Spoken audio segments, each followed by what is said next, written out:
Championship continues to deliver with thrilling comebacks, high-stakes matches, and some controversial moments. Sheffield United took back top spot. Sunderland continued their momentum, and Derby County continued to struggle. Oxford and Preston North End with some fantastic wins, and Hull and Watford faltered under the pressure. Let's get into the key Championship moments from part one of this game week. Let's get into it. So Sheffield United's comeback made them reclaim top position in the division, doing extremely well at this moment in time. Sheffield United getting signings in like Ben Brereton Diaz and Tom Cannon is only going to bolster United's hopes under Chris Wilder. Thing is with Sheffield United, they just never say die. And to be fair, even when they're not playing at their best, they seem to always get plucky and get results. In that first half, I thought Swansea played really well. They were the better side. They didn't take their chances for me. And in the second half, Sheffield United started to click into gear a little bit. 1-0 down at half-time thanks to Bianchini, and then that was reversed through a Rhian Brewster equaliser. It's good for Rhian Brewster as well, getting his confidence a little bit higher. He is heavily criticised, which I think sometimes is a little bit unfair. I just don't think he's been able to foster in that Sheffield United environment yet, but I do think there is a player in there.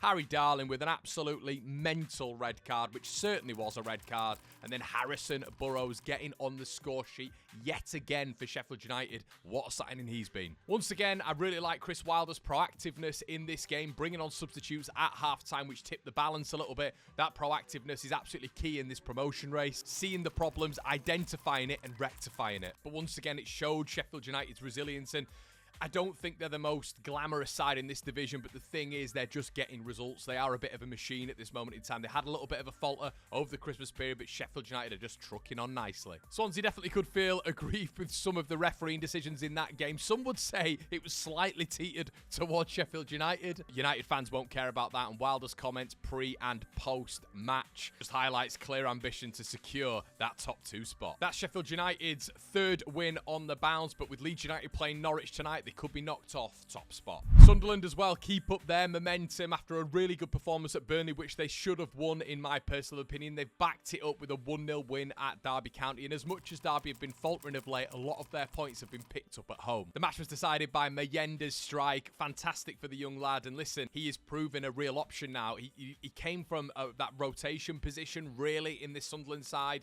For me, he's not a starter with the quality that they've got coming back and the quality that they have anyway. He's really proven himself as a handful, Mayenda, in my personal opinion. He's a superb option for the Black Cats. This match was overshadowed by Wilson Isidor's bizarre goal as well. That got disallowed. Sunderland fans, let me know what you think about that in the comment section below. And to be fair to Derby, they came into it in the second half. And Anthony Patterson, once again, we've spoken about it with Cooper, Trafford. Patterson really getting Sunderland out of it. Some fantastic saves in that second half. And I also think Sunderland's organisation was fantastic in this game. Derby's onslaught really in that second half. They stood firm, they stood strong, and got Sunderland a clean sheet and all 3 points. And Sunderland's ability to get these scrappy wins, we've seen it so far this season where they've not been able to do that. There might have been a last-minute equaliser. There might have been a little bit of a lapse in concentration at points, but them doing that at this stage of the season with 30-35% of the season left is really commendable, and only with players to come back for the Black Cats, it's looking good. Oxford United, wow, they just keep on going. Bloomfield struggling as well at Luton immediately, and Rowett is flying at Oxford. Goals from Hellick, goals from Brown, goals from Gary Lee, sealing their 7th unbeaten match under Gary Rowett. But Luton, what is going on? What is going on at that football club? Bloomfield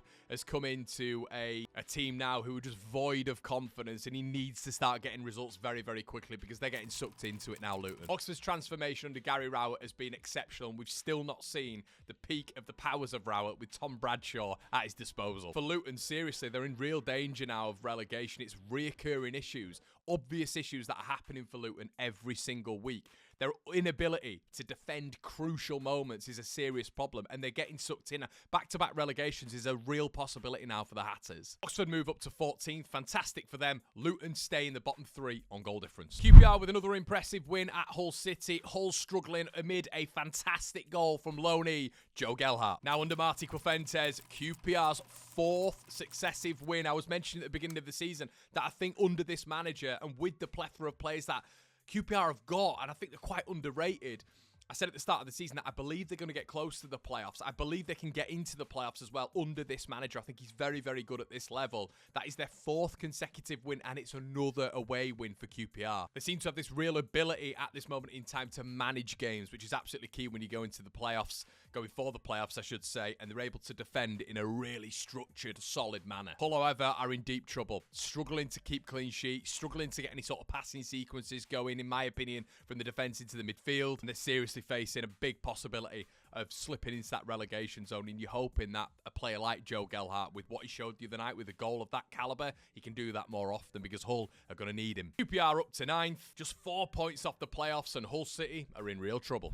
Watford losing a game against Preston North End at home was a hammer blow. Osmajic scoring 2 goals and Rocco Vata getting a consolation goal for Watford toward the back end of the game, but this wasn't a good performance for Watford whatsoever. Osmajic seriously contributing crucial goals for Preston North End, and this is a massive win for them. I think going down to Watford and getting a win is a big, big win. I think Watford's home form is something that is always difficult to disrupt. 4th in the division when it comes to that home form, and really, you can only think of notable defeats from Sheffield United and now Preston North End. Massive win for Preston. The big thing is with Preston is their defensive solidity, guys, under Paul Heckingbottom right now, has made them really, really difficult to beat, and that is a real statement of intent. As I've said, going down there, but also that defensive showing last night was really impressive. Now, Watford's home form, we just mentioned it earlier on, is crumbling a little bit, and they need to regain that. It was so imperious throughout the first part of the season, but injuries to Barr and that home form are really impacting those playoff hopes. Need to change that around really quickly. Coventry winning at Blackburn, a massive result. Goals for Ellis Sims, and at last,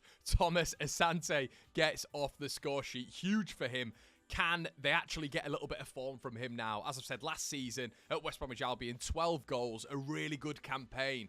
And look, it hasn't quite got on, hasn't quite kicked on for him at Coventry, but can Lampard now get the best out of him? We'll have to wait and see on that one. But Blackburn, 2 losses in 2, but Coventry on the other side, 2 clean sheets in 2, 2 wins out of 2, and Lampard will be happy about that one. Blackburn need to sort out that form as well if they're going to be staying in the playoffs. Stokes stunner for Middlesbrough in the 83rd minute as Hayden Hackney put them 1-0 up to start off with against West Bromwich Albion, and I thought the Baggies were well beaten in this one. They lacked sharpness, they lacked intensity, they lacked Josh Madger. They've got to start getting the best out of Josh Madger. Again, for me, that's Mowbray's biggest task, and him being back in the side is absolutely massive for their playoff hopes. But Borough in this one absolutely battered them for me. They really struggle, West Brom, to deal with their intensity. They really struggle to deal with Ben Doak, in my opinion, which is a real problem for many teams at this level. But listen, West Bromwich Albion, big games coming up, but Borough, what a win that was. That's been it from me, guys. Let me know what you think in the comment section below. We'll be back with another review tomorrow. We're going to be back with your game week predictions as well. We're going to be back with table predictions as well very soon. Make sure you like, comment, and subscribe. See you in a bit. Cheers.